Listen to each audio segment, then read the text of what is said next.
Your 20s. They're called the most important years of your life. But let's be real, they can also feel like a total minefield of potential wrong turns. So today, we're going to break down the 5 biggest, most common mistakes people make during this super critical decade. And we'll be using some fantastic insights from entrepreneur Raymond Chin to guide us. First things first, just a quick gut check. Take a look at the habits and the little decisions you're making every single day. Are they actually building the life you want down the road, or are they just getting you through the week?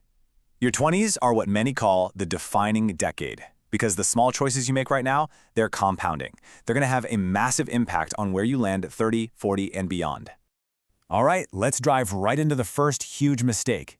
This intense pressure we all feel to specialize, to pick a lane and just lock it in, way before we've even had a real chance to explore the map of what's out there.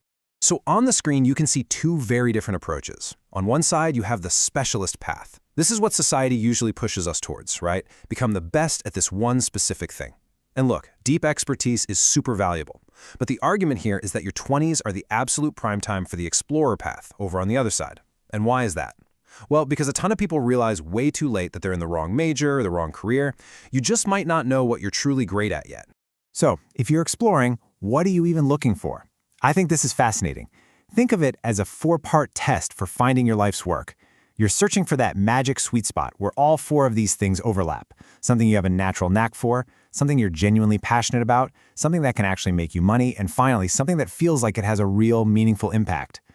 Finding that sweet spot, it's not easy, and it pretty much always requires a whole lot of exploration. And that leads us perfectly into mistake number 2, which is often a direct result of focusing too soon, and that is being too afraid to take a risk at the one time in your life when you have the least to lose. It's the trap of playing it safe. This chart here just illustrates a fundamental truth about life so well. In your 20s, your capacity for risk is at an all-time high. Think about it. You likely have fewer responsibilities. No mortgage, maybe no family that depends on you. This creates this incredible, unique window to take calculated risks, start that business, move to that new city, completely switch careers. That window of opportunity, that capacity for risk, well, it starts to shrink pretty fast as you get older. And this isn't just some abstract idea. Just listen to this quote from our source, Raymond Chin. He looks back and reflects on the real-world cost of playing it too safe. He literally admits that by avoiding a bigger risk earlier on, he probably added years to his career journey. That's the tangible price of hesitation. Okay, so you're exploring new things, you're taking smart risks, but who are you doing it with? That leads us straight into the next critical piece of the puzzle and mistake number 3, failing to intentionally build your circle of influence. You've heard the saying a million times, your network is your net worth. And honestly, it's a cliche because it's true. Almost every single major breakthrough you'll have, a new job, a business idea, a crucial piece of advice, it almost always comes from another person. The people you surround yourself with literally define the kinds of opportunities that will even show up on your radar. So here's something you can actually do. I want you to mentally list the 5 people you spend the most time with. Now, it's totally essential to have your legacy and fun friends. But if your entire inner circle is only about having a good time, you are missing a massive opportunity for growth.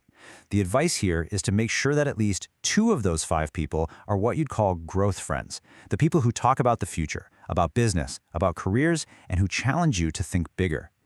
Okay, all of this stuff, exploring, risk-taking, networking, it all requires some level of stability, right? And that brings us to mistake number 4, not building a solid financial foundation the very second you start earning your own money. Think of your 20s as your financial training ground. For most of us, it's the first time we have any real control over our own money.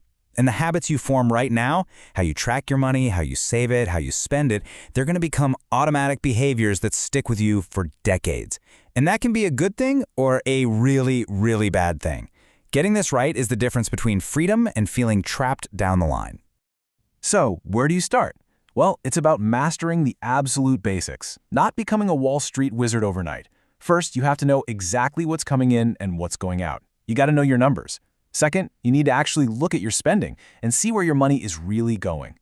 And third, you need to build that emergency fund, that safety net. These simple habits are the bedrock of any financial success. And this brings us to our 5th and final mistake. In our age of just endless information, this might just be the most dangerous trap of them all. Just let that sink in for a moment. Knowledge without implementation is basically nothing. It doesn't matter how many books you read or videos you watch. If that information doesn't translate into real-world action, it's just trivia. It's entertainment. It is not progress.